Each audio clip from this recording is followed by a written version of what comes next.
আসসালামু আলাইকুম ওয়া রাহমাতুল্লাহি ওয়া বারাকাতুহু। আউযু বিল্লাহি মিনাশ শাইতানির রাজীম। বিসমিল্লাহির রাহমানির রহিম। ওয়াল লাইলি ইযা ইয়াগশা ওয়ান নাহারি ইযা তাজাল্লা وما خلق الذكر والأنثى إن سعيكم لشتى فأما من أعطى واتقى وصدق بالحسنى فسنيسره لليسرى وأما من بخل واستغنى وكذب بالحسنى فسنيسره للعسرى وما يغني عنه ماله إذا تردى। আমরা সকলে আল্লাহর দরবারে শুকরিয়া আদায় করি বলে আলহামদুলিল্লাহ। সালাত এবং সালাম বিশ্ব নবীর প্রতি সকলে বলি সাল্লাল্লাহু আলাইহি ওয়াসাল্লাম। সম্মানিত গ্রামবাসী, আমি আপনাদের সামনে সূরা আল-লাইল প্রথম থেকে কয়েকটি আয়াত আমি আপনাদেরকে পাঠ করে শোনালাম। এই সূরা থেকেই আল্লাহ পাকের পক্ষ থেকে যে হেদায়েতের বাণী বোঝানো হয়েছে, আমরা মাতৃভাষায় তা বুঝবার চেষ্টা করব। আমা তৌফিকি ইল্লা বিল্লাহ। আল্লাহ পাক বলছেন, ওয়াল লাইলি ইযা ইয়াগশা, রাত যখন অন্ধকারে ছেয়ে যায়, সে রাতের কসম। এই যে রাতটা আমাদের এখন চলতেছে, এই রাতটা সৃষ্টি করেছে কে? আল্লাহ। কিন্তু সৃষ্টির কসম খেতে পারবে। আর সৃষ্টি হয়ে যদি কেউ কসম খায়, তাহলে স্রষ্টার নামে কসম খাওয়া লাগে। যেমন আমরা মানুষ, আমরা যদি কসম খাই, তা আল্লাহ ছাড়া কারো নামে কসম খাওয়া যাবে না। এমনকি নিজের নামও কসম খাওয়া যাবে না। আমরা যারা মানুষ, আল্লাহর কোনো সৃষ্টি তার নিজের নামেও কসম খেতে পারবে না, অন্য কোনো সৃষ্টির নামেও কসম খাওয়া যাবে না। কিন্তু আল্লাহ তার নিজের নামেও কসম খেতে পারে, অন্য যে কোনো সৃষ্টির নামে কসম খেতে পারে। তার প্রমাণ কোরআনে আছে। তার প্রমাণ কোরআনে আছে। আল্লাহ পাক বলছেন, রাত যখন অন্ধকারে ঢেকে যায়, এই অন্ধকার রাতের কসম খেয়ে বললাম। কেন যে রাতের কসম খেয়েছেন, আল্লাহ পাক কিছুক্ষণ পরেই সে কথাগুলো বলে দিলেন যে আমার এই কসম খাওয়ার কারণটা কি, তাই না? ওয়ান নাহারি ইযা তাজাল্লা, ওই দিনের কসম, দিনটা যখন আলোকিত হয়ে যায়, মেঘমুক্ত দিন, যেদিনে কোনো মেঘের কোনো আচ্ছানি থাকে না, আকাশে কোনো মেঘ নাই, পরিচ্ছন্ন সূর্য, সূর্যের যে আলো, সেই সূর্যের আলোকিত দিন, দিনটা যখন পরিচ্ছন্নভাবে মেঘমুক্ত আকাশে সূর্য দেখা দিবে, সেই দিনের কসম। ওমা খালাকাজ যাকারা ওয়াল উনসা, আল্লাহ পাক বলছেন, তিনি যা সৃষ্টি করেছেন যত পুরুষ, সমস্ত পুরুষগুলোকে কে তৈরি করেছেন? ওয়াল উনসা, আর যত নারী সৃষ্টি করেছেন, নারী পুরুষ যিনি বানালেন তার কসম। তাহলে এখানে ঘুরে ফিরে কার কসম বলে? এটা আল্লাহ নিজের কসম কিভাবে খাচ্ছে দেখছেন? মানে একটু আনা বুদ্ধির সাথে কসম রাখিয়েছে। যিনি নারী বানালেন, যিনি পুরুষ বানালেন তার কসম। তাহলে কসম নারী আর পুরুষ কে বানাছেন? আল্লাহই কিন্তু এই কথাটা বলতেছে, ও বান্দা শোনো শোনো, যার হাতে নারীরা তৈরি হয়েছে, যার হাতে পুরুষ জাতি তৈরি হয়েছে, ওই হাত আল্লাহর কসম। তাহলে কার?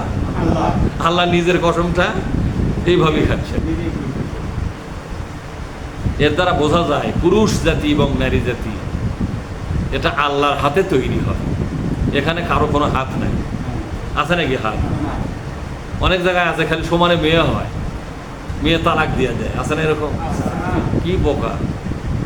আসলে মেয়ে এবং পুরুষ কার হাতে হয়? আল্লাহ পাক বলছেন এই দুনিয়ার সমস্ত নারী সমস্ত পুরুষ এটা আমার হাতে তৈরি হয়, এখানে কারো কোনো হাত নাই, কারো কোনো মাতব্বরি নাই, কারো কোনো আধিপত্য কিচ্ছু নাই। তাহলে নারী এবং পুরুষ কার হাতে তৈরি? এখানে অন্য কোনো স্বামী স্ত্রীর হাত আছে? এখানে সমানে নারী হয়, এটা কি মহিলার দোষ? বলে সমানে পুরুষ হয়, এটা কি মহিলার দোষ না পুরুষের দোষ? দোষ তো কারোই নয়। আল্লাহ পাক বলছেন আমি আমার নিজ হাতে নিজের কুদরতি ক্ষমতা বলে কাউকে নারী বানাই, কাউকে পুরুষ বানাই, এখানে তোমাদের কোনো হাত নাই। যিনি এগুলো বানান তার কসম, মানে আল্লাহ নিজের কসমটাই খেয়ে ফেলেছেন। এত কসম খাওয়ার কারণ নাকি? কারণটার কথা আল্লাহ নিজেই বলেছেন। আল্লাহ পাক বললেন আমি কেন কসম খেয়ে তোমাদের সামনে একটা কথা বলতে চাই। সেই কথা কত গুরুত্বপূর্ণ হতে পারে। কসম খাইয়া যে কথা বলা হয়, কথা বলার আগেই কসম খাচ্ছে। কথা বলার আগেই একটা কথা তো বলবে, আল্লাহ বলবে না? কসম খাওয়াতে এটা তো কোনো কথা নয়, এটা হচ্ছে একটা কথার ওজন বুঝাবার জন্য, ঠিক না? যে আমি যে কথার এই মুহূর্তে বলবো তা কত গুরুত্বপূর্ণ, যে কথাটা বলার আগে আমি আল্লাহ নিজে হয়েই কসম খাচ্ছি যাতে বান্দা আমার কথাটার গুরুত্ব কি। সেই কথা শুরু করলেন আল্লাহ বলবেন ইন্না সা'য়াকুম লাশাত্তা, কোন আল্লাহ নিশ্চয় তোমাদের চেষ্টা সাধনা, সায়ুন মানে চেষ্টা, দৌড়ঝাঁপ। এই দুনিয়ায় তোমরা যে দৌড়ঝাঁপ করতেছো, যে চেষ্টা সাধনা করতেছো, লাশাত্তা এক একজন এক এক টার্গেটে দৌড়াচ্ছে, এক একজনের চেষ্টা এক এক রকম। কেউ চেষ্টা করতেছে কোনো হালে বাঁচা থাকলেই ভালো, ঠিক না? কেউ আবার চেষ্টা করতেছে না একটু বগুড়ায় জায়গা কেনা লাগবে শহরে বন্দরে, সে টাকাও আমার দরকার, রাত দিন পরিশ্রম করতেছে, ঠিক না? কেউ আবার চেষ্টা করতেছে নেতা হওয়ার জন্য, যেভাবেই হোক সংসার থাকে থাক, যাই যাক, মেম্বার না হলে হবে না, চেয়ারম্যান না হলে হবে না, মন্ত্রী না হলে হবে না, আছে না এরকম? কেউ আবার চেষ্টা করতেছে একটা মসজিদের ইমাম হলেই ভালো হয়। এটা আমাকে গুরু বললাম, এই ভাবত আপনারা বলেন। তার কারণ কি বলেন তো, অনেক ইমাম আলিম ওলামা ছেলেপেলেরা আমাকে বলে হুজুর একটা মসজিদ দেন তো, একটু খেদমত করব। খেদমত করলে সম্মানও পাওয়া যায়, দূরে পয়সাও। সম্মান আর সম্মানী, সম্মান আর সম্মানী, সম্মানী মানে যে পরিশ্রমের যে কিছু বিনিময়, এর সম্মানী বলা হয়। এই দুটাই তো পায় না? সম্মানী কম হোক আর বেশি হোক, সম্মান আর সম্মানী দুটোই পায়। কিন্তু বেকার থাকলে তো কিছুই পাবে না। আল্লাহ পাক বলছেন এই দুনিয়ার প্রতিটি মানুষের চেষ্টা সাধনা বিভিন্ন রকমের, সবাই কিন্তু একই টার্গেটে দৌড়াচ্ছে না, দৌড়াচ্ছে একই টার্গেটে। কেউ বলছে এগুলো সংসার করে, কেউ ব্যবসা করে খামো, ব্যবসা ভালো লাভ আছে না নাই? কেউ বলছে ওই ব্যবসা কি আছে, খালি বাকি যায় সংসার করবো, ঠিক? কেউ বলে ভ্যান ফেলবো, একটা ভ্যান কিনলেই ভালো হয়। এক একজন এক এক দিকে দৌড়াচ্ছে। কেউ হচ্ছে রাজমিস্ত্রি, কেউ হচ্ছে কাঠমিস্ত্রি, কেউ হচ্ছে আপনার ভ্যান রিক্সার মিস্ত্রি হয়ে যাচ্ছে, কেউ স্যালুটি বলের মিস্ত্রি হচ্ছে, কেউ বা কারেন্টের তার লাগানো মিস্ত্রি হচ্ছে। কে কোন দিকে দৌড়ায়? আল্লাহ পাক বলছেন এক একটা মানুষের চেষ্টা সাধন এক এক রকমের। এগুলো আমি তৈরি করেছি, জোরে কোন সুবহানাল্লাহ। এই যে মানুষের মনের মধ্যে যে মনোভাবটা তৈরি হয়ে গেছে, এই মনোভাবটা কে দিয়েছেন জোরে কোন? সবাই যদি সাইকেলের মেকার হয় তাহলে ট্রাকগুলো ভালো করবে কে? এক এক মানুষের এক এক চিন্তা, এই চিন্তা জাগে কোত্থেকে জাগে? কে জাগায়? আল্লাহ। কি আবার বলছে পরকাল আমি বিশ্বাস করি না, ইহকালে যা হয় সেটাই ভালো, পরকাল তো ফাঁকা, ওরা মিশা কথা, মরে গেলেই শেষ। এটাও একটা চিন্তা ভাবনা। কেউ বলছে না রে না, ইহকালই শেষ নয়, পরকাল নামে একটা জগৎ আমাদের জন্য আছে, যে এখানে যেতেই হবে, ইচ্ছা থাক আর না থাক যাওয়াই লাগবে। আল্লাহ পাক বলছে, ও বান্দা, এই দুনিয়ার একদল মানুষ দুনিয়া নিয়ে পাগল হয়ে গেছে। দুনিয়ার জন্য যত চেষ্টা, যত সাধনা, সব কার জন্য?